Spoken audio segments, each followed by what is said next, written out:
जमीयत जा बजा तकबीर।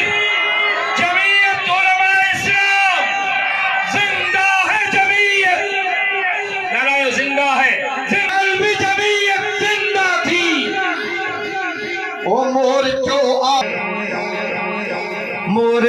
अमरोट में हाल जी ऐं बेर में ऐं बाए जी कंधकोट में बाए जी कंधकोट में दादू दरिया खान में आहे जमीयत जा बजा आहे जमीयत जा बजा लाड़काने मंझ तेरो आ जमीयत जो जंगल आ जमीयत जो जंगल दीन जो मरकज़ वॾो ऐं दीनी मेलो आमतल दीनी मेलो आमतल हक़ानी आस्तान में आहे जमीयत जा बजा आहे जमीयत जा बजा।